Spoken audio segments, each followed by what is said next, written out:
Good afternoon. Hello, do come on in. Come on in, and I'm going to say, please do feel free to put your video on if you can. Hiya, Kirk, how you doing? You're on mute. Yeah, great, thanks. Fab. Hi, Vanessa, how are you? Oh, maybe that. Yes, sorry, yes, I'm fine, thank you. I'm sat at a PC that's that old, it doesn't have a camera, so I'm not being rude. No worries, no worries. And it's I know that coming in stream and putting on your camera isn't for everyone. But and partly because of technology, but no, that's all great. So please do come on in. Please do put your video on if you can. This is hopefully quite an interactive session, so it's great to see you. And also feel free to update, if you can, your name that's being displayed with your name, and maybe also adding your company as well, just so that everybody can see who's in the room. Thank you, Kirk. You've done that beautifully. Hi, Vance. How are you doing? I'm good. I'm good. Yeah. Fabulous. Hey, Martin. How are you? Hello there. Great. Thank you. Still haven't figured out how to come off mute when I should. Do you know what? I do wonder if that's one of the reasons why I should go around and say hello to everybody, just to check if you worked out where your mute button is. I appreciate that. Actually, you're probably jumping from so many different systems, generally in your job, but also when collaborating. 1 minute you're on Google, next minute you're on Teams, and we've thrown in Zoom at you. So no, that's all good. Hi, Jacqueline. How are you? I'm fine, thank you. I was worried I could get myself off mute then. No worries, no worries. Hi, Darren, how are you? Hey, Lee, good afternoon. Well, thank you. Yourself? Yeah, all good, all good. Really looking forward to this session. Really looking forward to it. Hey, Hannah, how are you doing? Hiya there, can you hear me? Yeah, I can hear you fine. Brilliant. Hiya. I'm a bit the same as Vanessa. I'm on such an old computer that haven't got a camera, but I am here with you. No, that's great. That's great. Pleased to have you here. Thank you. And hi, Harry, how are you? Hi there, I'm very well, thanks. Yes, thank you for having me. Yeah, no, pleased to have you here. And Sanjita, good to have you here. Hi, I'm sorry I'm not sharing my camera. I'm in the office and right in the middle of all the desks, and everyone keeps walking past every 2 minutes. So it'll probably make them nosy that I'm actually on a meeting as well. So yeah. I thought I'd save you having everyone wave at you randomly. No worries, and great that you're in the office. I know there's quite a few people are heading back into the office now, now that we've hit September. So yeah, great to hear that you're in the office. It's nice to be back, to be fair. Interesting, yeah. I bet it is actually. It's a different environment than working from home. Mm-hmm. No, great. I can see that there's still some folk joining us. Hi, Selena, how are you? I struggled to find the mute button myself, but I'm good, thank you. See, now everybody else that I haven't spoken to is going to be really looking for that mute button. Is she going to talk to me next? Hi, Victoria, how are you doing?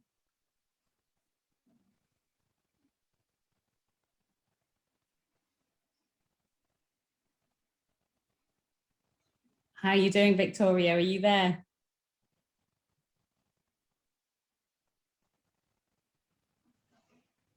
Probably the mute button as well, right? I know it's finding that mute button. Victoria, please do give us a shout when you're once you're back on stream and able to join us. Hi, Gemma, how are you? Hi, can you hear me? We can hear you. We can hear you. That's good. I'm just having technical difficulties. I've got my headphones on because I'm in the office also. I've got my headphones on, but the sound was coming out of my computer and not out of my headphones. So I was like, oh my gosh, what's happening? It's always good I think when you're first coming into a meeting and like this, it is that whole, is the technology quite what I was expecting it to do? But I'm sorted now, so that is good. No, that's great. That's great. Hi, Anna. How are you doing? Hello, hi everyone. I'm fine, thank you. How are you?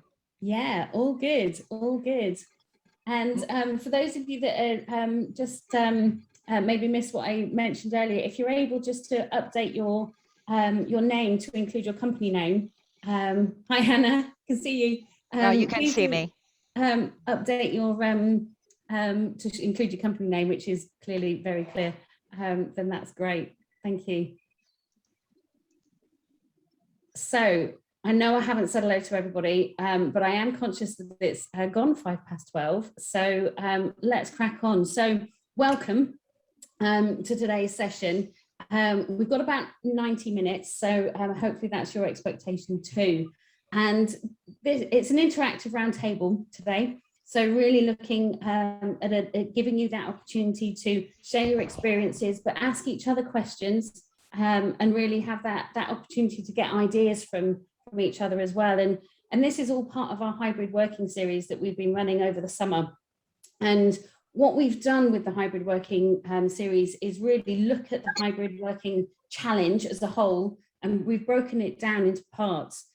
And the session today is looking specifically at inclusion and equity. And fundamentally, what I'm really keen for you to come away with today is at least one idea, if not more ideas, inspiration that will help you to help your teams feel included, regardless of where they work. And that's really what we mean by the inclusion and equity piece today. And in a moment, I'm going to hand over to Claire, who's going to kind of set the scene. Claire Dutton from Polly, because we've asked Polly to come in and share what they're seeing and how technology can support being inclusive in your environment. And it's not just technology, we know that, and this will come out as we go through the debate.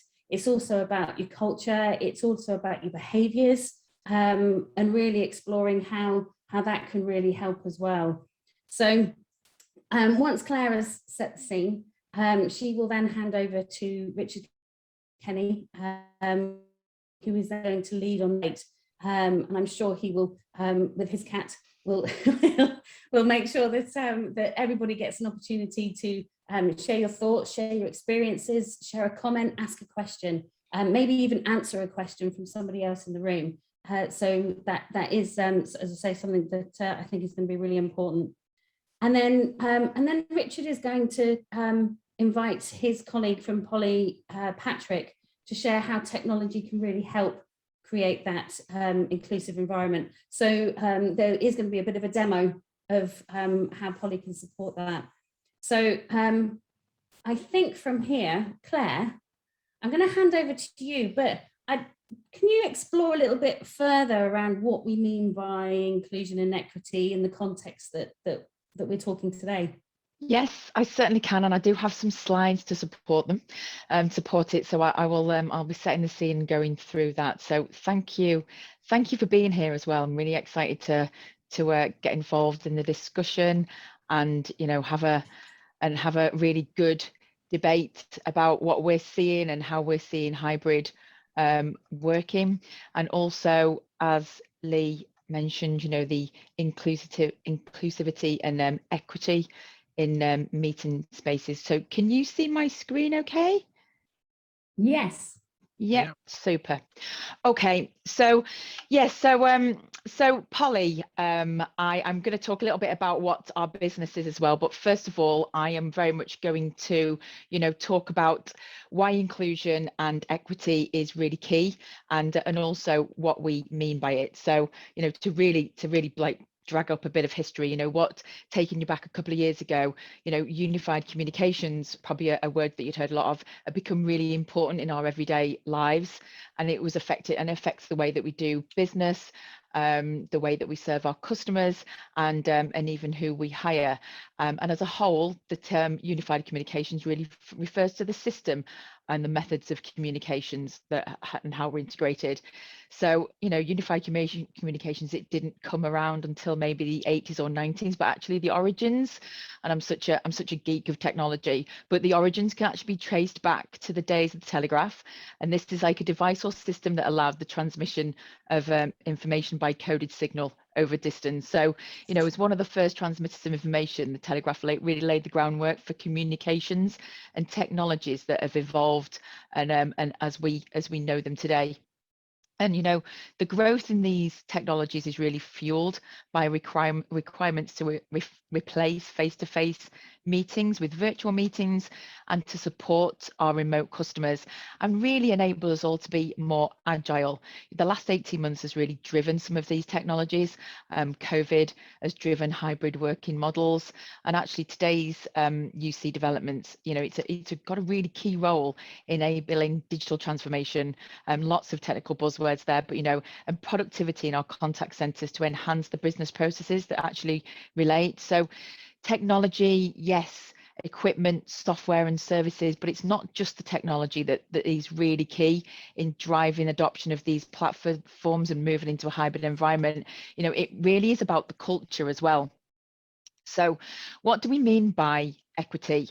You know, work has permanently outgrown office spaces due to the challenges in you know, data infrastructure, and actually, you know, what we're seeing today is so many collaboration tools and platforms. I know Lee mentioned some of them as we joined the call. We're constantly jumping from different platforms and different dialing details and different links, but these were ever launched, you know, due to the pandemic. They were a response.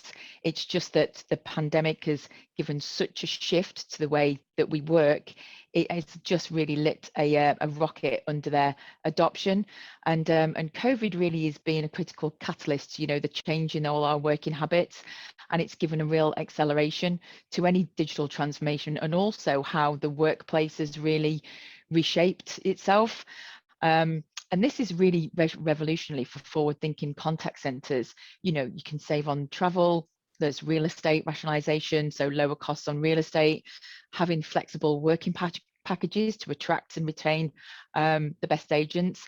And in the meantime, you can offer a really, really good customer experience no matter where your team is actually dispersed. So Polly have done some research with the CCMA, which shows that 79% of contact center professionals would like to work in a hybrid model. And this is a trend that we see across all businesses. Frost & Sullivan, the analysts, suggest that post-pandemic, the number of remote workers will be 6 to 7 times greater, which is going to create an unprecedented demand for online meetings. And so what is meeting equity?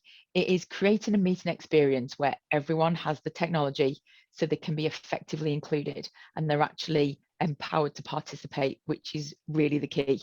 You know, empowering people to get involved in a meeting or in a conversation when people are either remote, dispersed, or in a hybrid model is really a key to actually have an effective meeting and making sure people feel that they are included and have a voice. And without the right equipment on both sides of this conversation, remote agents are more susceptible to their own surroundings, but also, you know, the meeting experiences, and that also will affect colleagues and customers.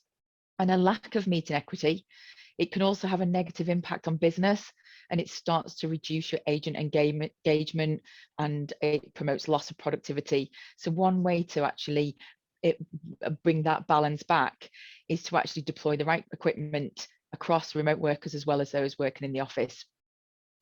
So, you know, if the right balance isn't really achieved, the results can damage, you know, not just professional image of the individual, but also put them off a little bit, continuing to be remote and actually get involved in team meetings.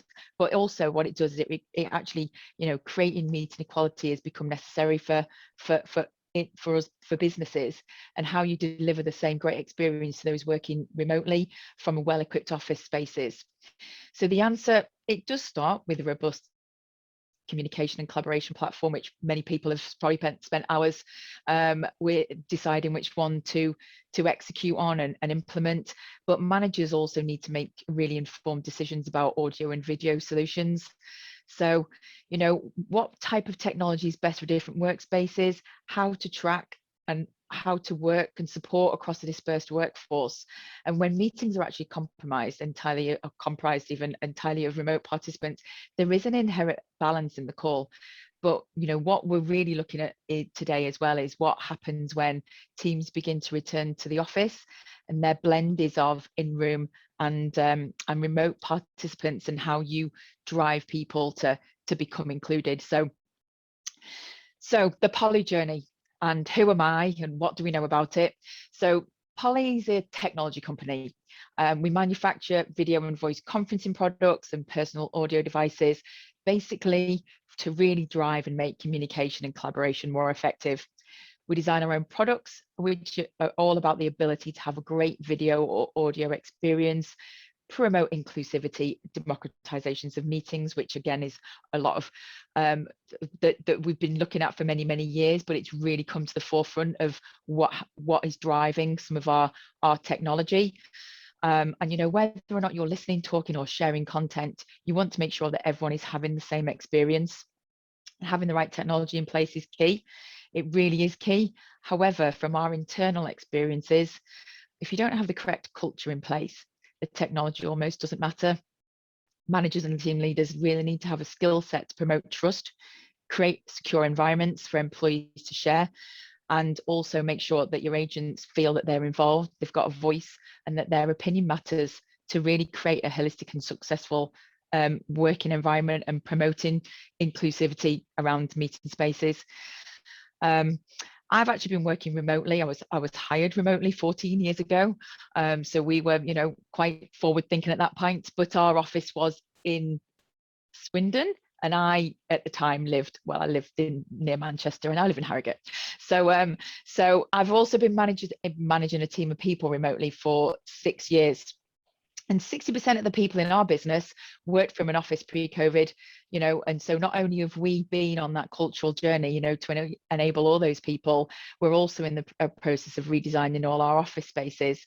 And you know, how do we maintain the culture that we've been driving as remote managers? You know, how do we implement our hybrid working environment to have a key focus on the inclusivity? So, you know, for many years at Poly, we've been on a smarter working journey, and most contact centres will have started allowing hybrid working policies and remote working up through last year, but it is the culture that binds that hybrid together. We've invested in a lot of research, both internally and externally, with Gartner, Frost & Sullivan, as I mentioned before, just to really understand you know, how we shape our business focus on and what the future of work should look like. And over the last 18 months, we've really started to live a lot of the research that we've actually done. And some of these key data points, you know, it really may resonate with some of you. For instance, 85% of communication is lost through the absence of body language. Now, I know, you know, some of you have got your videos on, some of you haven't. You know, when we very first started to work from home, for me as a team leader and as a manager of 12 people putting their video on was key, but only from my perspective as a duty of care. You know, I didn't want to force people who felt uncomfortable, and typically in a one-to-one environment, I would ask them to turn their camera on so I could just see them if I was never going to actually see them in person, just to really check in. And 70% of employee engagement is owned by the manager. Now that is going to be very different in varying levels, but that was something that really, from when I was, you know, I was, like I say, managing people of 12, it really made me think that actually most of the interactions are with me, and I really needed to make that more about their peers, about their wider network, and also about the colleagues that maybe they don't interact with on a daily basis that are actually in the same team. And also, you know, employees are 4 times more productive if they actually feel they've been heard, and they are empowered to put more effort in, which is a great, you know, piece of data to work on. So as I started to change the way I manage my team remotely, I could see the impact on the change in the team and how it changed the way I interacted with them. It was more casual. You know, we'd have shorter check-ins, but a lot more often.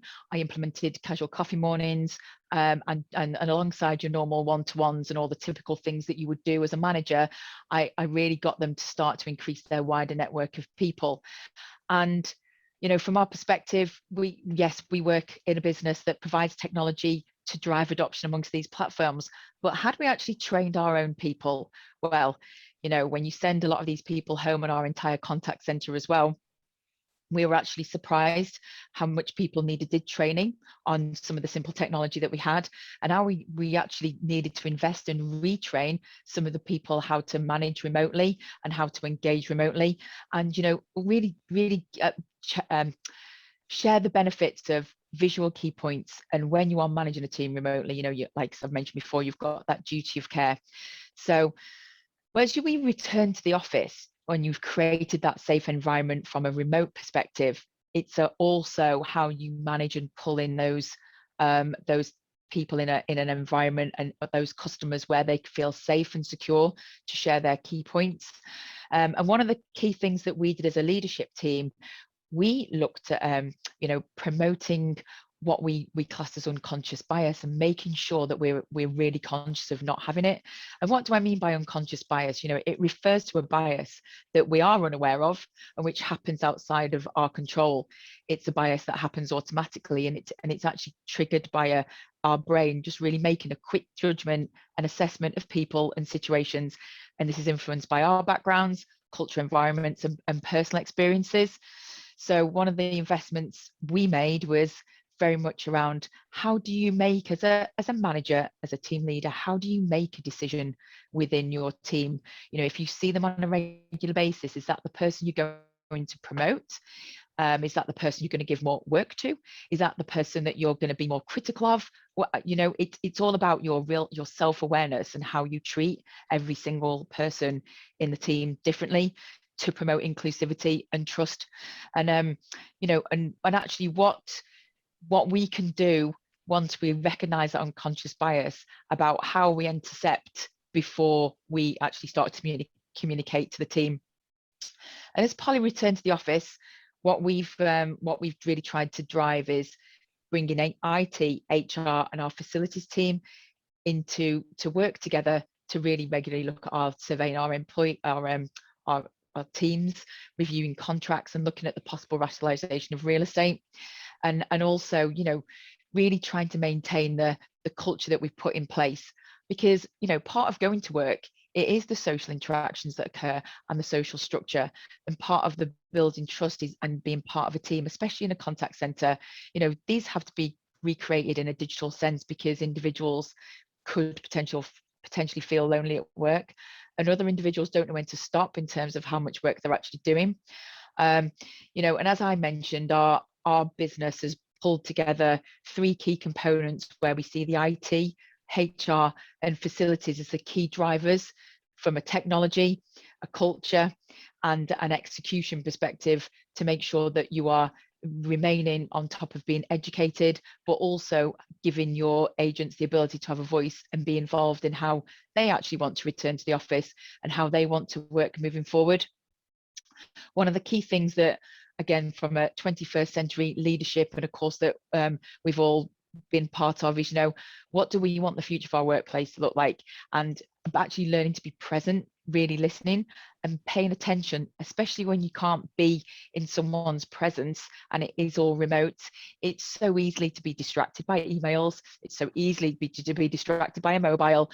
But actually, you know, what is that engagement saying to the person that you're trying to, you know, to your customers, to your colleagues, to your peers, every single person? If you're not turning up and being present, you really recognize it when you're trying to interact on a one-to-one basis or within a team.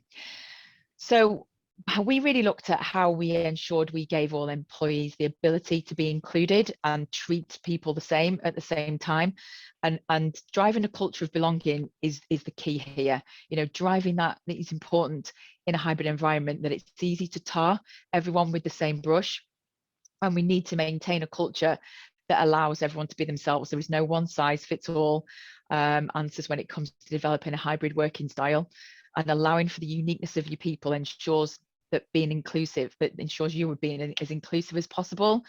So really, when you're putting a strategy in place and you're looking at meeting environments and culture, you know, and returning to that office environment, the question really shouldn't be, you know, what percentage of people will be working in a physical building, but rather, how do I build an environment where everyone thrives, rather than it's one way for everyone. And that's that, you know, many years ago, that's how people would have strategy people would have built their business and their around. So who really decides who's going to return to the office? We're still on this journey. You know, we've looked at our office space. We have also looked at the technology. We are giving people, we are looking at booking systems to make sure we've got teams that can book and try and be in the office at the same time. We're trying to show some empathy, because people don't want to come back to the office. They don't like the thought of returning to the office. We're trying to be very flexible with our contracts. Other people don't appreciate, you know, work invading their homes and want to be in a productive environment. And others want to just select a location which is going to be best for both, you know, for any day of their working week. Sometimes that has to be fixed, of course it does. And other times it can be flexible, but how does a business make those decisions to make sure it actually works for everyone and retain talent that you already have within the business? With working from home becoming an option, there are really rules of engagement. So will work from home employees be required to have dedicated spaces? If they don't have spaces, what sort of technology, which goes back to the equity conversation, you know, what do they need to really have an inclusive conversation where they have the equal ability for the same technology, both in and out the office, and the ability to get involved in the meeting. Polly've done quite a lot of work around persona research as well, which I will touch a little bit later on, but this is again one of the key things that we've managed to do to make sure our people do have a voice, and really to understand how people work, where they want to work, and where they are most productive and feel like they're doing the best job. Because driving the correct culture, it needs to be consistent and inclusive, and it needs that to drive that accountability for each other and for our customers.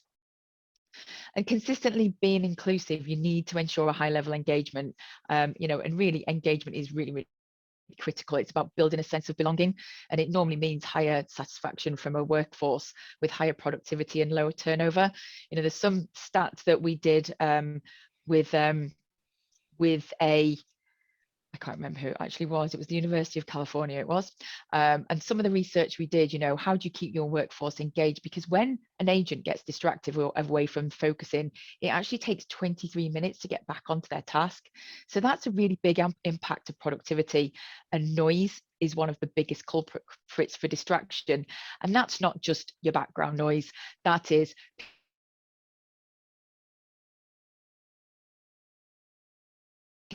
people on IMs, even though you might be on, you know, on busy, you know, there's all this noise. And when you start to get distracted, it gives you, you know, it just takes a lot longer to then get back into the zone. And then your remote workers, flexible workers that potentially spend 2 to 3 days in the office, it's critical. Engagement is critical for them, so they feel connected to their virtual teams.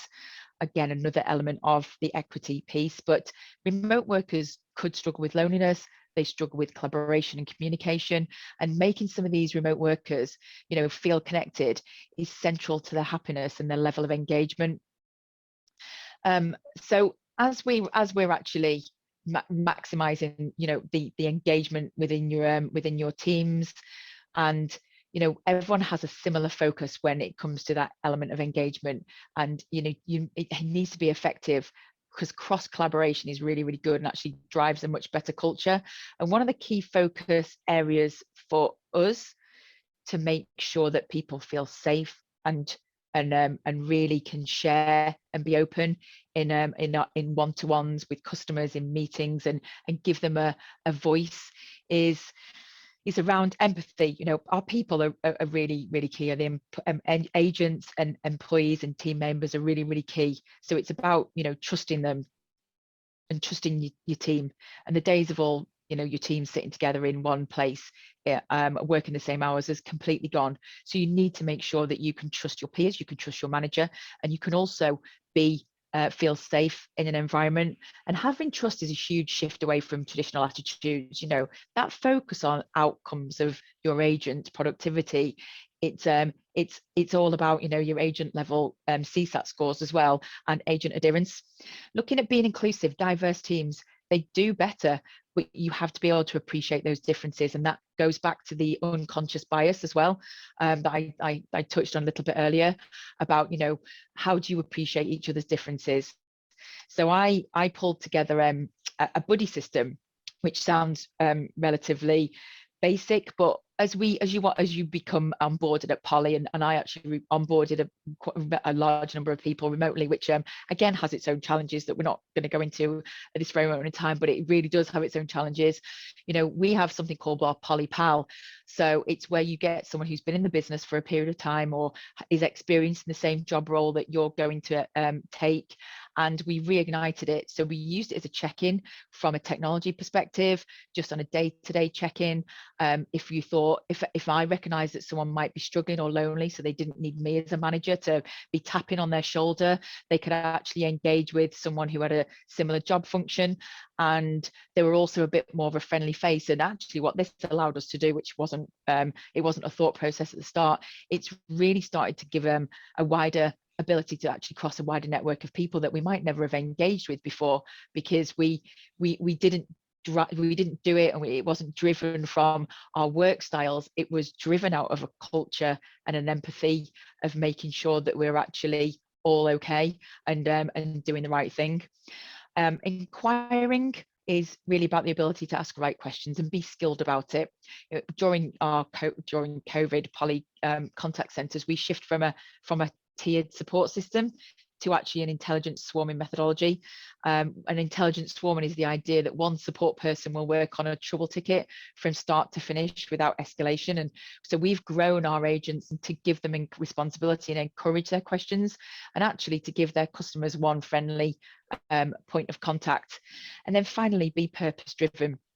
What we saw from remote employees, and we want to continue to do that, is once the wider network, which, like as I say, it was driven by the Polly Pal element of it, it starts to make your world feel a little bit of a smaller place, and actually widening their internal and external network. We had very much senior exec engagement, really showing a lot of empathy. So a lot of these decisions and a lot of the inclusivity and equity element of it was always driven from our senior executives. HR would give regular updates, and everyone across the business was asked to be part of task forces to make sure all employees had a voice and all employees felt like they were heard. So, you know, you would ask opinions all the time, and it's a real shift in accountability. So what we found is that people had more of a stakeholder interest and have more meaningful inclusion in the workplace when we've brought them together to give them a voice, and it brings together a stronger work ethic. So equity with technology. I'll move on to the technology piece, but I'm not going to talk about any actual technology because Patrick is going to take you through our experience centre, so you can see how technology can be driven to promote inclusivity. One of the things that we've really worked on as a business is actually work style research, and the technology almost comes from the back of this. So, you know, looking at observing our customers and our own workforce, and looking at the technologies that they use. You know, it used to be a lot more simple. Technology, people, and space. That was it. That was the only thing you ever had to worry about. And obviously, it has now evolved a lot more. And this is constantly evolving, constantly changing. This is research that we've been doing over the past 10 years, and we've updated this research now 3 times, and obviously most recently since COVID and going back to the offices. So when, you know, COVID hit, flexible and hybrid forms of work, it accelerated overnight, and working outside the office just became the norm for millions of people. And outside the contact center just remain an important location, but the word work, it's now sort of expanded from being a location to actually being the verb, which is work is the action of your workforce. And in order to actually drive a successful hybrid strategy into your workforce, it's about planning for your people. And the people are really, really key, and taking into account the diverse work styles and behaviours that actually you can deliver the best experiences for that hybrid working environment. And any investments that you make are going to make sure you deliver the value and equality that you know we now rely on and demand, and because a lot of people operate in that consumer lifestyle as well, where they want everything now and quickly, and it all needs to be as fast as possible. So with Polly's desire to actually help our customers, we looked at, you know, what do, you know, the personas, what do they mean and why are they important? And they really are a type of segmentation. It's more about, it's not about specific people or individuals, it's rather a synthesized, if you like, observation of hundreds of people, which we've broken down into a selection of work styles. And each one represents more a statistical significant portion of people in the workforce who, you know, are driving decisions and looking at taking the common user needs and bringing them to the forefront of planning before any technologies bought, any return to office is really starting to execute, but actually just looking at what people need in that environment. And this is, I'll just give you a real quick overview of, you know, how the work styles can drive a hybrid working strategy. This is very much an illustrative, but it gives you a real example of how you can then start to look at potentially freeing up space, you know, and allowing you to use extra space that you've potentially created into more collaboration spaces. And it also helps you understand the type of, you know, personal solutions that you're going to need to provide from people who actually work not only from home, but in the contact center at the same time, if there's that hybrid element of the workforce.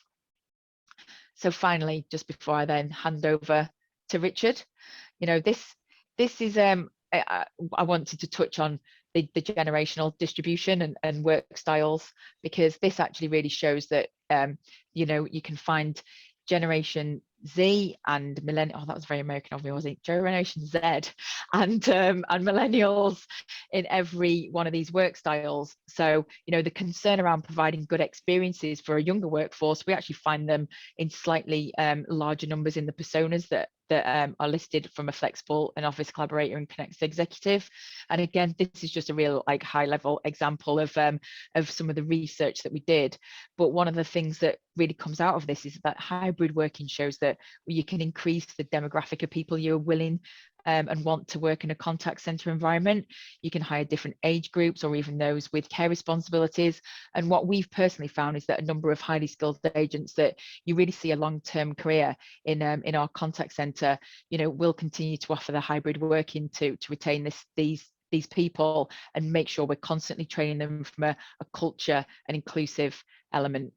So, you know, the optimization of driving equality and experience and everything that we've covered off today, you know, technology does drive inclusivity and equity, it really does, but it has to go hand in hand with your people, and it's people all the time. You know, you have to trust them, you have to have empathy and give accountability, and actually giving agents a voice, and it is all key to that inclusivity and equality in that meeting environment. You know, hybrid working, it's not a place, it's what you do, you know, with the right tools, the right processes, and the culture to achieve it. So with that, thank you very much. Hopefully I didn't go over too much. I'm going to hand over to Richard. Cool, thank you very much, Claire. Richard and Kat, so excuse me if I'm sat a bit too still, she's on my lap asleep. Right, Claire, if you want to finish sharing your screen, we'll get the I will. Of people up. Marvelous.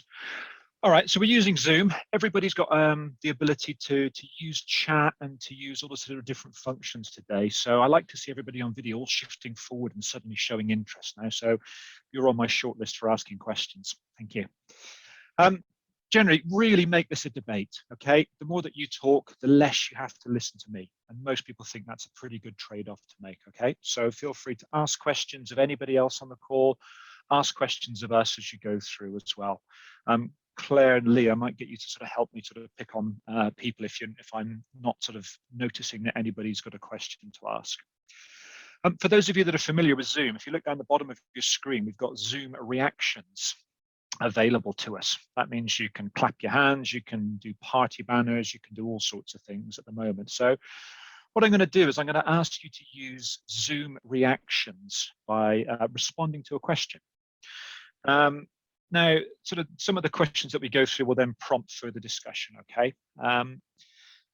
The first thing for me was like hybrid working. Why on earth are we bothering to talk about this? You know, none of our customers ever ring in and say, "God, I really hope that agent's got a hybrid working scenario in place with that organization." It's not on your list of KPIs. But then all of a sudden you realize actually we as an industry are really under pressure to find and keep employees. If any of you have got an Amazon warehouse nearby, you're probably finding that it's pretty hard to recruit and keep people now because lorry drivers are getting paid more, retail workers are getting paid more, distribution workers are getting paid more, and it's going to put pressure on us as an industry. But one of those ways that we've got to keep people is hybrid working. Essentially, you're going to give them a pay rise by letting them work at home. They don't have to pay for commuting for a couple of days a week. So we've always found that hybrid working gives a really good benefit to retention. There's an organization in the US called NTI, National Telecommuting Institute, that specializes in placing of disabled people in home working for call centers. Their attrition yearly is about 8%. So they know that this sort of hybrid working, home working scenario works for keeping people. Now, one of the big questions for me that I'd like to get started on is the idea of how we do hybrid working. So you've got an option here. Is it hybrid employees or a hybrid workforce? With hybrid employees, it's down to the individual, what days they come in and what days they work in the office. With a hybrid workforce, you've got teams. So red team and blue team. Red team is at home, blue team is in the office. So if you've got hybrid employees, I'd like you to sort of do the hand clapping emoji in there. If you've got a hybrid workforce, I'd like you to do the heart emoji in the Zoom reactions.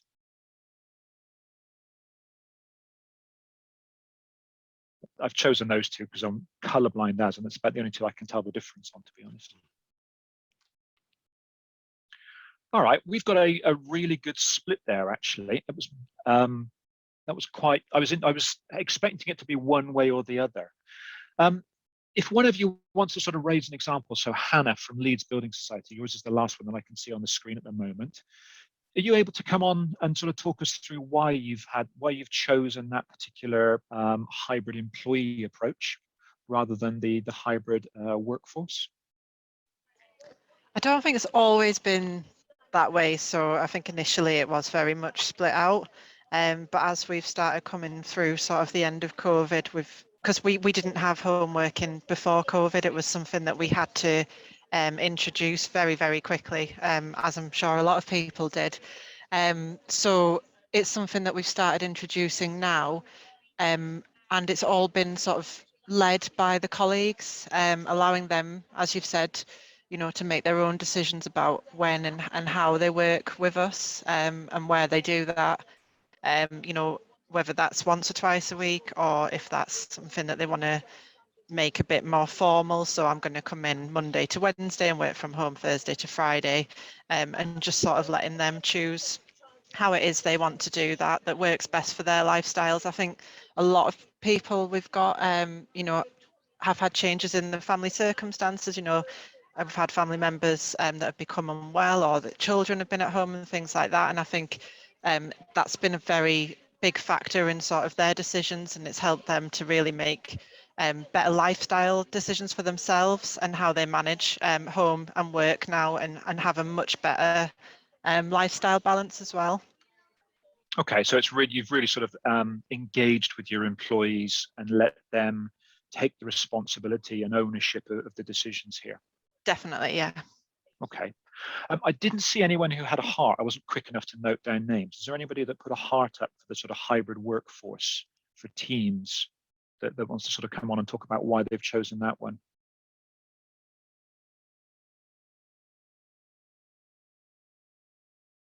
Lee or Claire, did you see it? Did you remember anybody?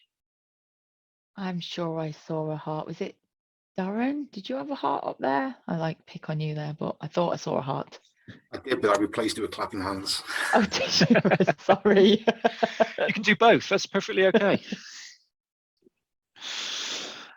All right, so Donna, you've actually put something in the chat. I'm going to come back to you. It's actually a hand clapping one. So it's and Donna Carolan of Auto Windscreens, again, because you've got your video on there. I can see you right in front of me. Do you want to come off mute and tell us why you sort of made that decision? Yeah, predominantly it was kind of the same as previous, really. We didn't have a hybrid model when we first went into COVID times, and we very quickly had to, you know, put our workforce at a greater scale into home working. We did have a smaller kind of demographic of home working that we did on a monthly basis on a rotation. As part of our working model, but not to the scale that obviously we had to work to get through the pandemic that we're going through at the moment. And as we've come back and integrated back into the office, which has been over the last couple of weeks really, rather than looking at a whole team at a time, it's worked in much favourable that we've been engaging with our agents specifically. And, you know, as it's been said just before, people's lifestyles have changed, things at home have changed, some people have relocated. So it's been much more beneficial for us as we've integrated people back into the workplace for them to have a say and be flexible around what days they do come into the office against what days they want to work from home. And we've had a much, you know, better kind of feedback and response to them working directly with the line manager, you know, a week in advance, shall we say, on how that looks and what is more flexible for them. I think the flexibility is the key. About them having a bit of a balance between home and work. Okay, brilliant. Thank you, Donna. Gemma, did you have a heart? I've been told that you may have had a heart up there for hybrid teams. That might be Gemma Slater from YHA. No, I was a clapping, I'm afraid. I wasn't a heart. So yeah, we're very much doing it on the based on the individual led approach at the moment. Okay.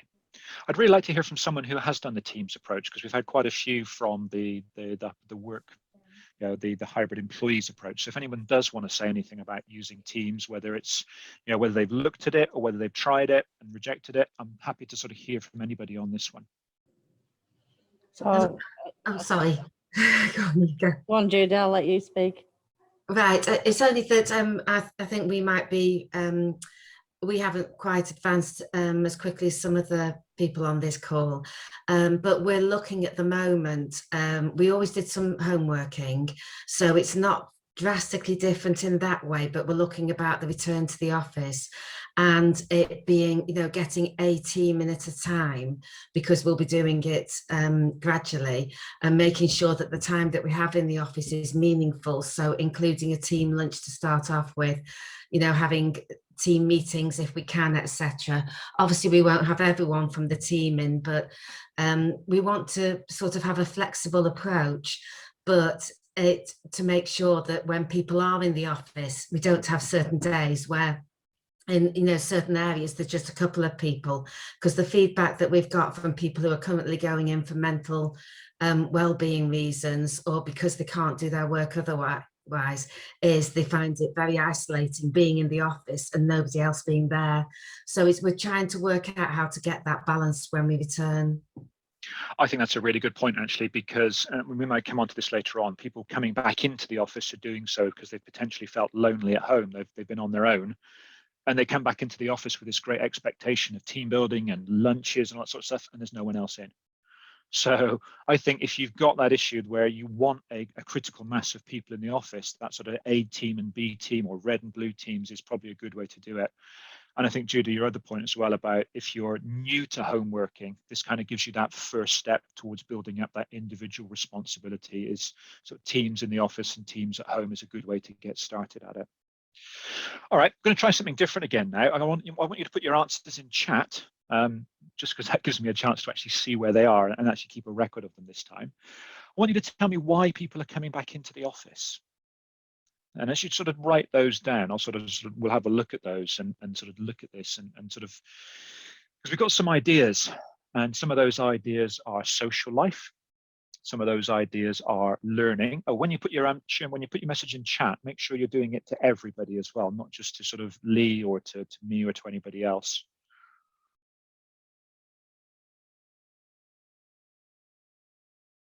Right. Anybody putting their answers in chat at the moment? So some people are doing it, as Judy said, for mental health reasons. Somebody are doing it because they are fed up with their coffee at home and the ones in the office are nicer. Some people are doing it for social reasons. Other people are doing it just sort of, there's probably still a few people around that technology is there. All right, Martin from BU UK, I think that's Brookfield Utilities. Technological issues at home is, I guess that's a sort of major one. People not having broadband, for example. Yeah, so 10 of my direct reports they have interactions with customers on a daily basis, whether it by phone or email. And as you can imagine, it's an absolute nightmare if they don't have a reliable, stable service at home. Gives them customers yet another reason to be angry about. So we've found with some people, we've had some technological challenges that we've had to try to overcome. So obviously we provide them with all the equipment they need, but then we focus on providing them with wired connections, so sending them the Ethernet cables through the post, etc. Getting them to contact their ISP to make sure there aren't any underlying issues. But then when we reach the end of the road with troubleshooting and improving that connection to the point where it's still causing an issue to the service they're providing, then it's a mutual agreement then that going into the office is a necessity, basically. Okay. I know when we first started the pandemic, we had one sort of customer tell us that they gave everybody laptops to send people home, and somebody had never seen a laptop before. They didn't know how to work a laptop. They didn't know how to work a touchpad. It's like, it's probably okay for us. We're all on Zoom calls. We're all familiar with these sort of things, but there's probably still a group of people that they know how to come into the office. They know how to turn on a computer and put their password in, and that's it. So it probably shouldn't be underestimated. There's still a group of people out there that we do have to solve technological issues for. Cool. All right. Yeah. Thanks, Martin. Fortunately, with our staff as well, they're technical support agents, so it's been quite helpful at times when we have run into a few problems. Brilliant. All right, I'm going to come to Vanessa of Derbyshire County Council. You've asked people to come back into the office. Are you able to sort of give us a bit of enlightenment on why you want people back in? Yeah, various reasons really. Partly due to the nature of the calls that we take, which is mainly referrals for social care. So we're talking about sort of child protection and safeguarding adults. The nature of what they're talking about is very delicate and sensitive, confidential, and people doing that in their home environment is not really suitable, especially if they don't have a separate, dedicated work area like an office, for example, where they can shut the door and other members of the family can't, or members of the household can hear what's going on. So there's that side of it. There's also the side of the fact that due to the nature of the calls, they having that support of their colleagues around them to be able to just turn to and kind of go, oh my God, that was a bad one. Or, if they're upset or something like that, they can go outside here, they can walk around the car park with one of their colleagues or, one of the team leaders or something like that. So that's sort of one of the main issues. I also found that with when you've got people that are newer to the business and don't have that experience, that they're not learning things sort of by default, sort of in an office environment where you overhear people talking and they go, oh yeah, I had that the other day, I didn't know what to do with that, or oh well, I found out that this person could help, and that sort of the sort of training by osmosis almost, rather than the formal training. So I just found that generally speaking, for the majority of people, it was better. And like I've said, like in the early days, we gave them the choice anyway, and 2/3 of them wanted to stay in the office. So we've been in the office throughout. There was just a small section of them that spent some of their time working from home. Okay. Yeah, I can understand that one, that you don't want people having to be left at home on their own to deal with those sort of issues. That was one of the areas we knew from the start was going to be difficult to have people working at home, like debt collections, child protection, domestic abuse, all those sort of scenarios are not what you want to do. You don't want to take those issues into your own personal space. No, exactly. Yeah. Okay. Thank you, Vanessa, for that one. Selena at Lego, you've given me a nice, really long answer there. Do you want to come online and talk through some of those ones? Yeah, sure. Like I think some of the guys have already said, we had a small pool of people remote working anyway, and all of our workforce had laptops. So, funny enough, I think we probably mentally prepared, like must have had a premonition or something. So all our workforce had laptops. So when the pandemic hit and we were into lockdown, a lot of our staff were easy to transition straight into remote working. So during that period, you know, we made loads of, I suppose, reasonable adjustments with people at home. With kids, split shifts and things like that. And then just recently we've come out, and it's come from the top really, is a best of both, where we're looking at more of a hybrid way of working. Like people already mentioned, lifestyles have changed, you know, people's, I suppose, home commitments have changed as well. So we've taken a bit more of a flexible approach. So we're looking at a couple of days in the office and a couple of days at home. So what we've done in our contact center, because we grew a lot last year, phenomenally. So our staff pretty much, I think, tripled, if in all honesty. So we put out a survey in terms of how people kind of felt about returning to the office, and what they were excited about and what they were anxious about. And a lot of the stuff that came out, we were kind of prepared, you know, obviously people being anxious about, you know, being at home for 18 months and then all of a sudden now being in environments which are super, super busy and loads of people. Some people obviously COVID, a bit nervous about public transport. But generally everyone was super, super excited to come to see their colleagues again. And we've had loads of new people join last year who haven't even met me as their people leader or people in their teams. And obviously talking to tenured people in the team, you know, learn about the environment, the culture we have. And we're very much a collaborative and creative culture. So the best of both ties nicely in with our company promises and just the way we work. So generally, yeah, everyone is pretty much just excited to kind of have that interaction. We've kind of done something slightly different to kind of help people ease them into the office, where we've kind of created these little zones. So if people are feeling anxious, we've got a space for them to kind of ease themselves in. And then we've also got a space for people who feel like, yeah, I don't mind hugging people, high-fiving people or having lunch with them. So we're slowly doing that. And then come January, it will be pretty much, you know, it's a hybrid way of working. We're half at home and half at work. And plus we just don't have the office space for it, to be honest. So yeah. All right. As an aside, I'd love the idea of a Lego call center. I don't remember ever having that when I was a kid. There's loads of Lego. I'm not going to lie. I'm pretty much, even at home, I've got loads of Lego. It just happens. Just most of your money gets spent on Lego, and even if you didn't spend it beforehand. So not going to lie, it is a fun environment. Brilliant. Thank you, Selena. Emily from Land Registry, you've put down social interaction, and that was always one of the things I thought of that people would want to come into the office for, is that social interaction. Is there something you can sort of give a bit more detail on for us? Yeah, sure. I think, to be honest, more with the inclusion and feeling a part of something. I know obviously virtually we would have that, but I think being in the office and seeing, you know, your colleagues that you wouldn't have seen for some time, it just brings that all together really. And I think a lot of people you know, have definitely preferred that since either coming back into the office, whether that's hybrid or we've had some staff that have been in the very early days of lockdown full time, and that's what, you know, sort of suits their environment. So yeah, I think social interaction is definitely a big one for us, most definitely. Okay. It's interesting on all of this so far. For me, this is one of the major changes in call centers, is that, you know, as an industry, we've had a history of treating people as, you know, everybody is the same.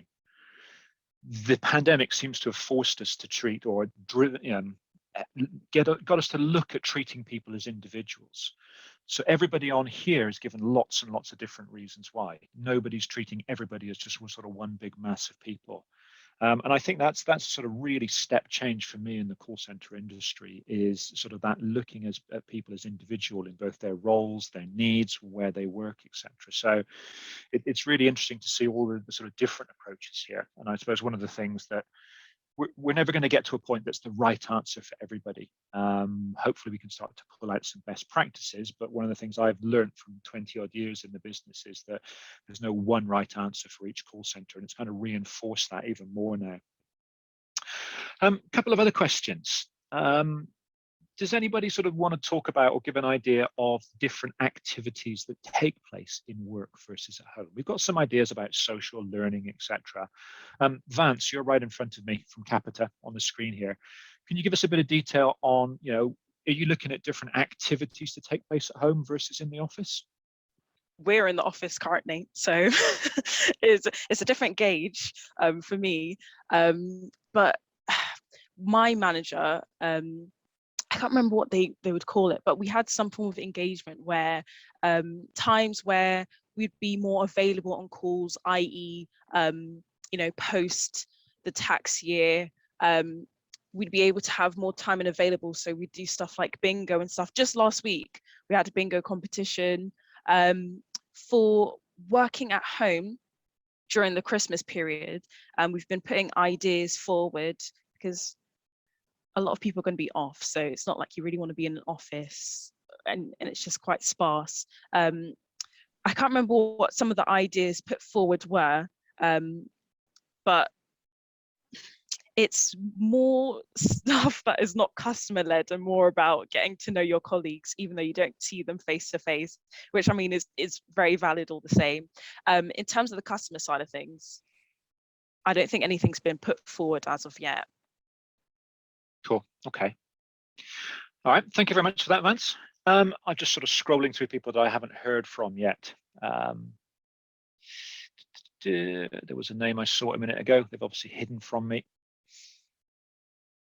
Kimberly Redshaw. I can't find you on my list of attendees either. So Kimberly, are you able to come on and have a sort of think about or talk to us about what you're thinking of, you know, different roles for home versus office, for example?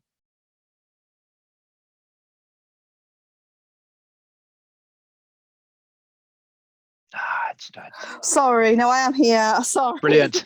I'm just having problems with my phone. Sorry, what was the question? I just missed it because my phone signal seems to be getting a bit in and out today. Sorry. Whether you're looking at different roles or different tasks that could take place in the office versus at home for hybrid working teams. Yeah, so we've currently just come back to the office yesterday, actually. So we're pretty, everyone's at the moment is currently doing the same. So they kind of, within my team anyway, are still doing the sort of similar sort of calls, emails, sort of web chat at the moment. So I think at the moment for us, we're very much just everyone sort of, whether the work or sorry in the office will sort of do the same thing, but we're not forcing any of our team to come into the office at the moment. We're very much being very flexible with our team to sort of if they want to come into the office, they're more than welcome to come into our office. But yeah, at the moment we're still kind of working on sort of how we go forward with that. Cool. Okay, thank you. I think we've got most companies. Is there anyone we've missed, Lee, that you can see so far? Cool. Okay. I don't think there is. I think you've no, I think you've spoken to most. All right, I'm going to ask one more question on this one.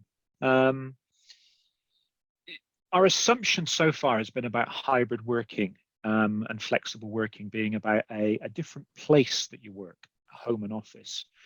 Is anyone looking at doing a different sort of flexible or hybrid working around time? So giving people different time options to work rather than sort of classic 9 to 5s, etc. Is there anyone looking at different time options that people could do for flexibility? So Darren, you are on my video and you are shaking your head and you haven't spoken yet. So I'm going to give you a chance to come in here.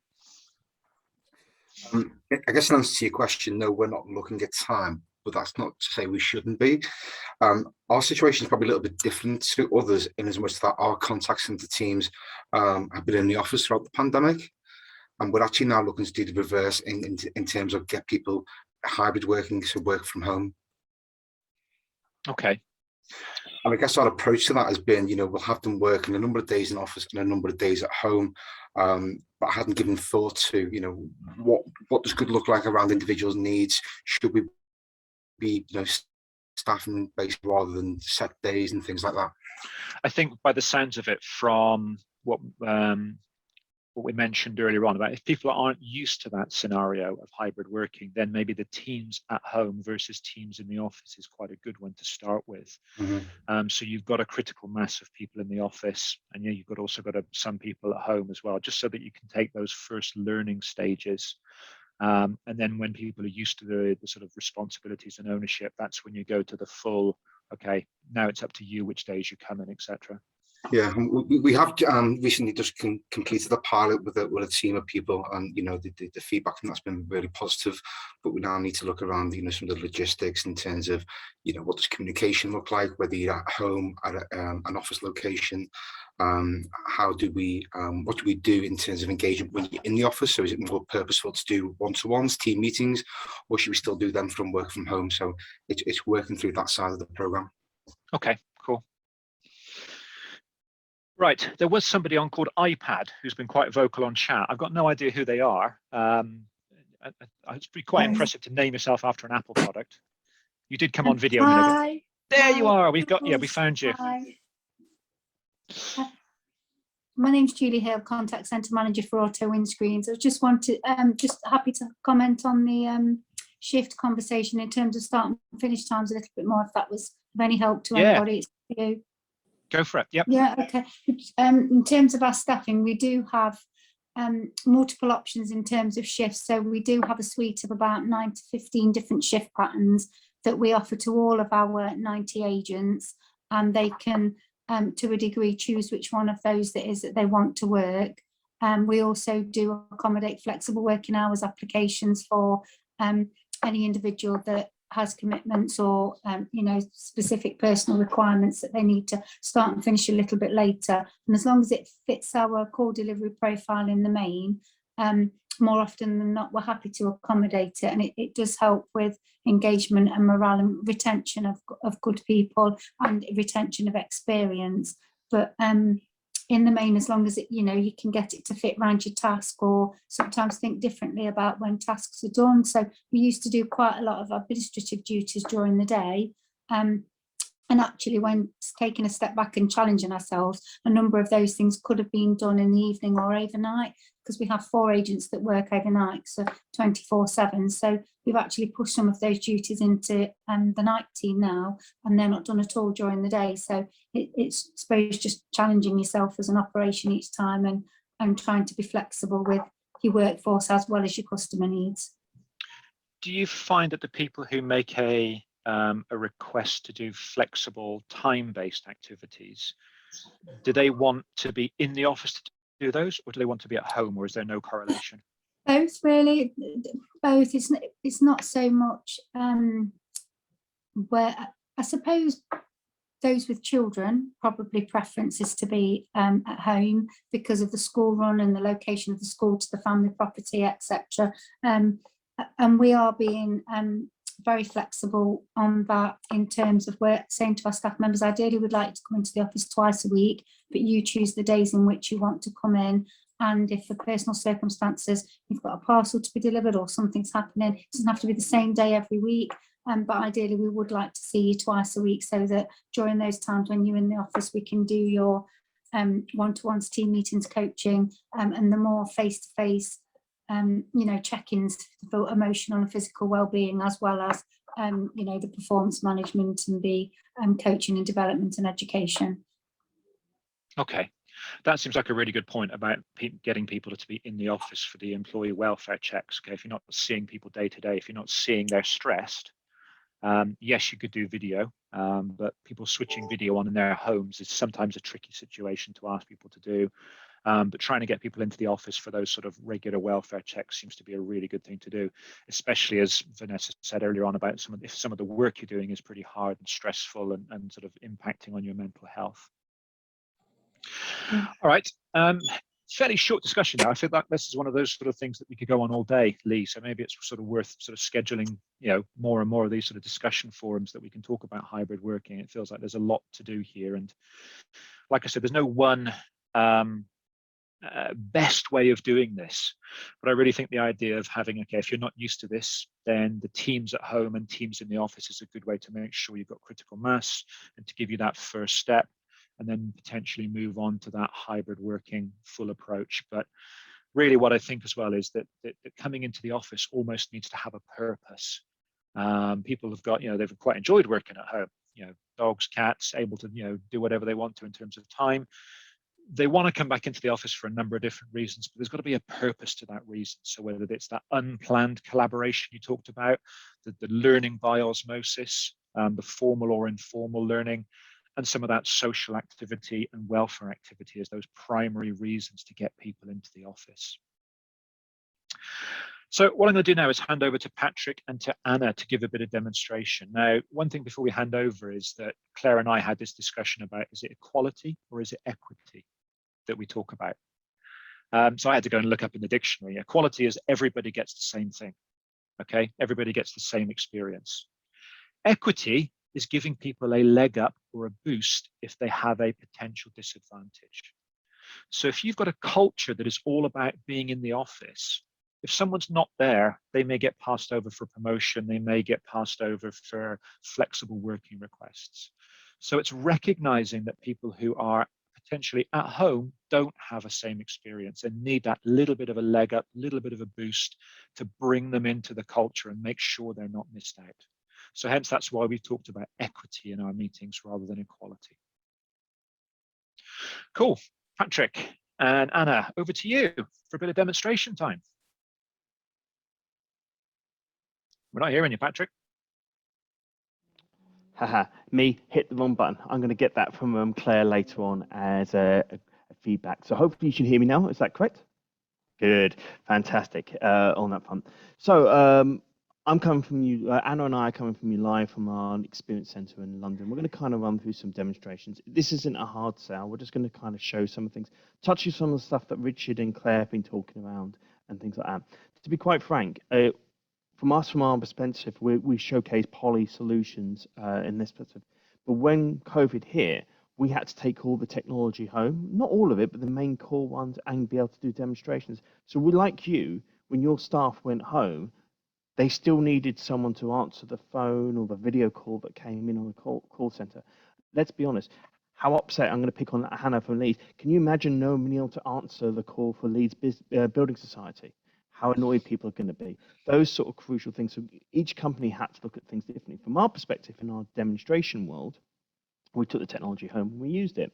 So in that one, and we were able to stay open. To be fair, and I like this as a little cheeky little plug, most of our direct competitors shut down their Experience Centre program. We didn't. So on that one. But I'm going to kind of play on a few things. First and foremost, while this was going on here, I've come up with a new nickname for Richard Kenny. I'm calling him Blofeld moving forward because of the cat on the lap. So that's your new nickname, Richard. Sorry. That's your fault for bringing the cat into it. But again, we just want to kind of have a bit of an interaction and kind of showcase some things about, on how the solutions work and how we can do it. And we're going to work through a few scenarios. One of the interesting things is I've been looking down the list of company names that's on here. None of you as a company name really annoyed me during the hybrid working period. And what I mean by that, many times when you'd call through to a call center and the audio quality was atrocious. None of you on the list that really annoyed me, by the way. It's just thinking how best to do it. We have to take people home, whether to, as some people are talking about, not being able to use a laptop, as Richard pointed out, not even being able to use a touch controller on that, having a phone, do you use different devices and things like that. So it's those sort of things we've got to think about and how to make things as easy to use as possible. So we're going to do a few little scenarios which we've been doing on sort of our demonstrations and just kind of highlight it. Now, we're not going to directly go and plug Poly products in terms of that, but if there's anything interested, do feel free to loop back to the team and we can kind of talk to you some of that. I do need to see some of the names down here who we've done remote demonstrations for members of your team already on that front. So I do recognize some of them. I have to say, and I was IMing Claire on this one, Selena, you're my new best friend. Lego, my son Adam adores it, and so do I. Sorry to the rest of you, but I've got to be frank on the fact of listening to about the office and having Lego in it. Claire, can we arrange for that to happen in here, please? Oh, no fun. So, but then we're kind of looking at that. So we're going to look at this. So I'm going to do a few flips using Zoom and showcasing some of the technologies around this. So first of all, I know most of the time when we speak to people who are on a contact center, most of the time you are using some sort of headset, some audio only. What I'm actually doing now is I've flipped back to my computer. I'm not using this anymore, so you should be able to hear me. This is what a lot of people who've joined calls, whether it's on a Zoom or any other ecosystems experiences, like using the microphone in the computer. It isn't very good, is it? I was actually using one of our headsets a moment ago. Crucially, if you can see the difference straight away. If someone was tapping loudly on a keyboard or using a packet of crisps, it kind of comes through. It's really irritating, isn't it? Things like that. If you are doing a video call, I've got my laptop tilted in a particular way so that it's comfortable for me to type in. But guess what? You get to see the lovely lights above me and things like that. Also, if you're really lucky, see up my nostrils. Things like that. How do we enhance those sort of things? How do we make things better? We're going to look at some of the solutions around how we can do that. And now, again, I'm not really going to kind of plug different products, but I'll mention around them in that one, in that aspect of it. So first and foremost, let's look at improving the camera. I mean, admittedly, this is me. You can't improve it that much, but one of the things, we do have a camera we can actually use, which gives a much more focal camera on it. So this is one I'm actually using right now. And the idea here is there's much more sharper resolution that's focusing on me as the individual. Now you can hear me as I'm rustling things around here. But let's just look at different things I did in headsets. I'm going to go back to my little headset I've been using here. It's called an Encore. I'm not going to, I'm being careful here. We had a chat beforehand about this. We're not going to push product phones, but if you have any mentions, you can ask questions about this afterwards.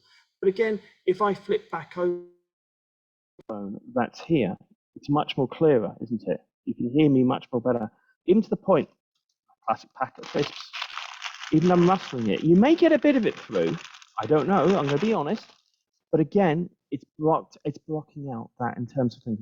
Just imagine being at home, those people who are all working from home, you block out the kids when you're doing those calls, things like that. Or you might be doing the washing machine or even watching TV. Don't tell your boss about that. But again, things like that you can kind of negate in that aspect of it.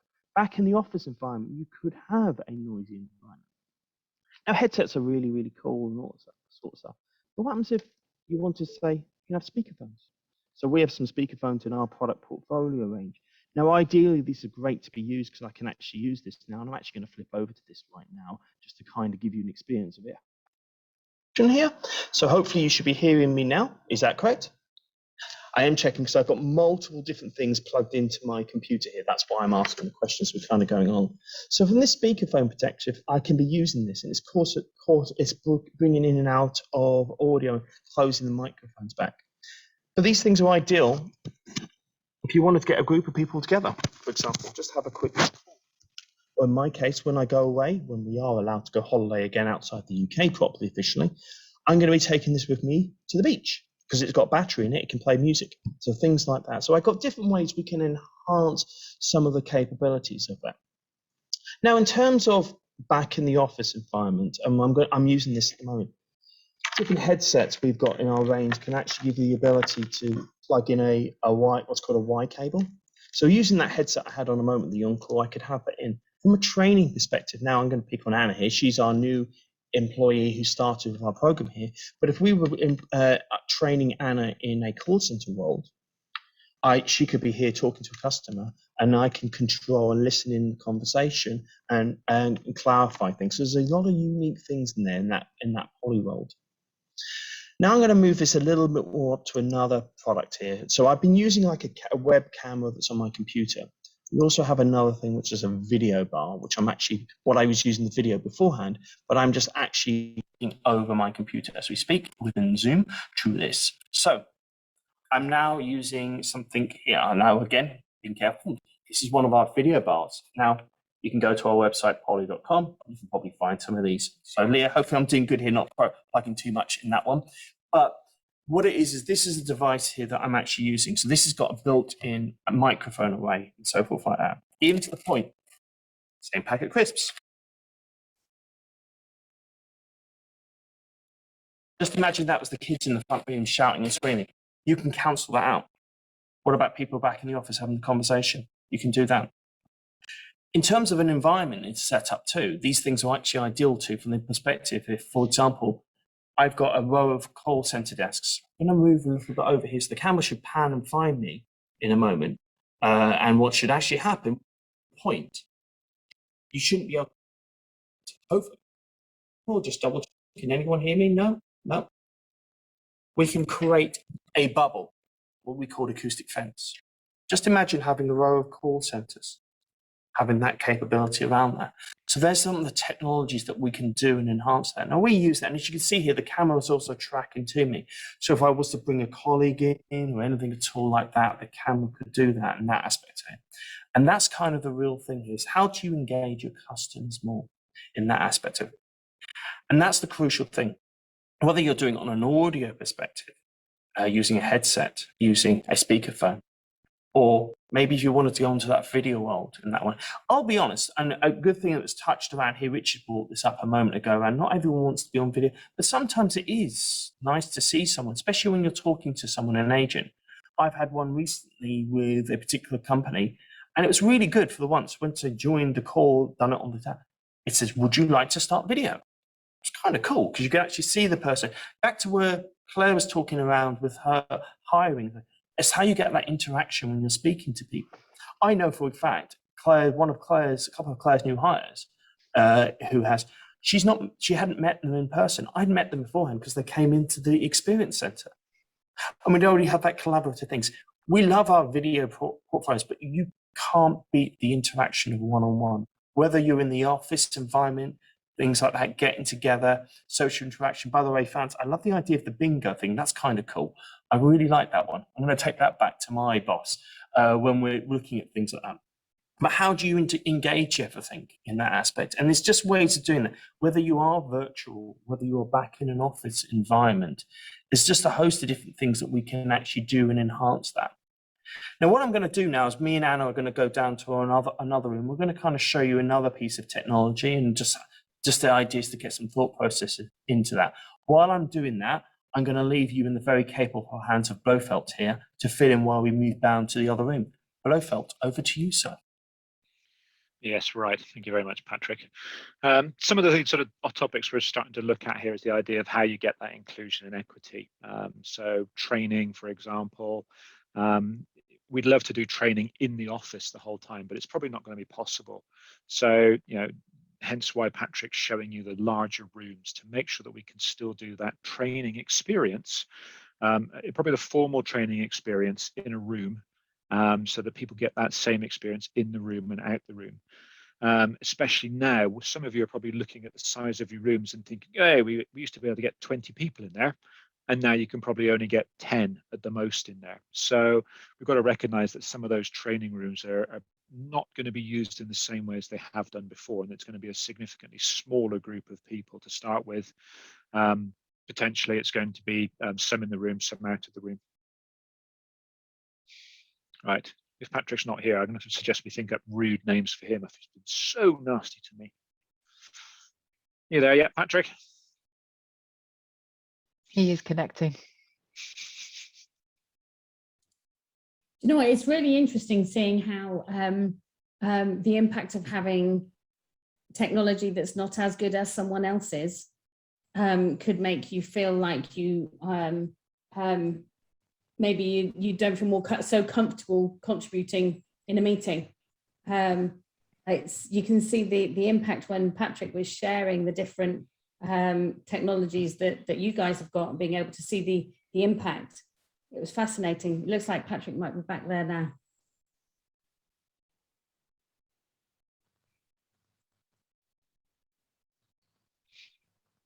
Joy's in real time, and as I like to say, we are showing things live and in that perspective. Now I've just got to stop the camera.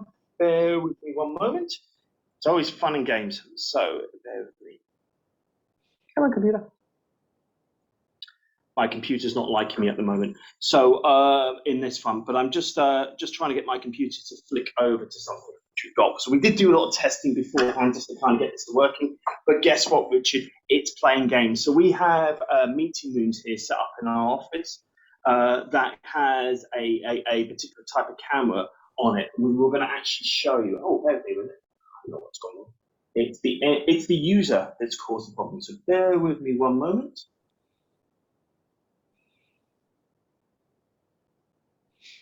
Here we go.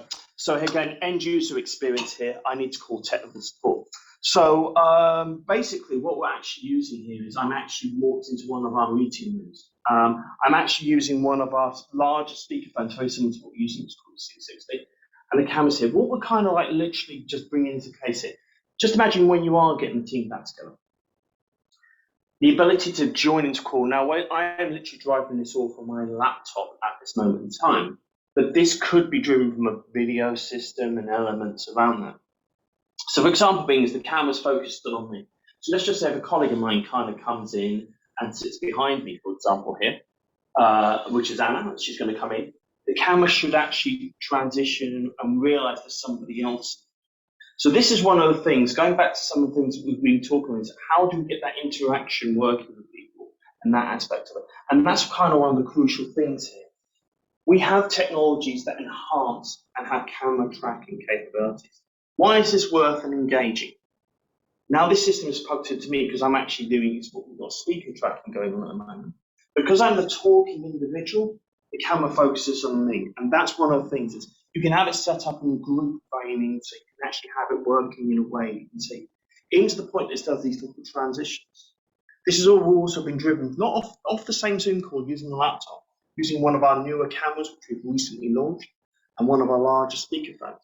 The idea here is you could get your team together back in the room, around the table. That's what the camera also does. Technology-wise is embedded into it, so they'll even work when I've actually using one of these things. I am so looking forward to permanently losing these forever, fingers crossed. Now we'll do it in real time. Who wants to lose their face mask at some point? So let's be honest, it's great we need to look at it from a safety perspective and things like that, but it is those sort of things. And that's one of the crucial things here. From a Poly perspective, we do have a host of products and solutions that can help in that environment. I know from speaking to Richard and Claire about this, there's a host of things here in the world, and it's just understanding what the workforce needs, what helps them, what drives them, what makes things easier. I've worked on a call center before. I know it's not fun at times. So we all know that from experiences. It's a long hours, long days, awkward customers. Yes, nowadays I have been one of those awkward customers, I admit that. But the crucial thing here is you've got to make it easy for your employees to work, whether they are in the office, whether they are back at home. What happens if, fingers crossed, it happens to have another lockdown, all those sort of things. But there's a host of solutions out there. And little things like adding a headset, you're adding the right headset, shall we say, really enhances the capability from the far end. And trust me when I say this, from a person who has recently had to phone a number of different call centers for a number of different reasons, I know the ones that were on my list, and I'm being cautious not saying any names, but I don't think any of them were on this call. Looking at the list again, up and down, I was looking at it. But being able to hear someone, it's just thinking about that when they're at home. Headset makes a lot of world of differences here. So what I'm going to do is going to hand back to Claire now for a bit of a wrap up. And any questions, please feel free to ask us. We're here to help. Back to you, Claire. Thanks, Patrick. Okay, so I think one of the things that I'd really like, so thanks for, getting involved in Richard's discussion. And I think for me, as I was listening to that discussion, I've wrapped up almost 3 key learnings from what we've talked about, and flexibility is obviously key. That really came out as Richard started the discussion, and I think flexibility, coming into the office actually, or coming into maybe a working environment, into an office, it needs a purpose, those different meeting spaces. The other things about focusing on individual needs, whether it's a shift pattern that they want, what the technology needs to look like, their work styles, their lifestyle is really key. And again, that really came out from, the discussion with Richard.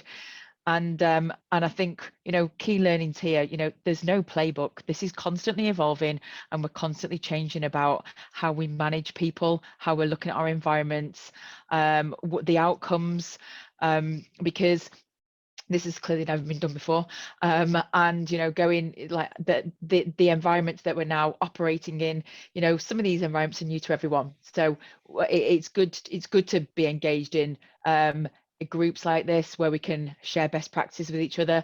And I think you know, when someone thinks that they've got something that does work effectively, it's great to share it in an environment. I don't think, you know, for us and a lot of customers that we talk to, we don't have all the answers, but actually when we don't do something well, I like to share some things I've not done well so no one else ever makes those mistakes.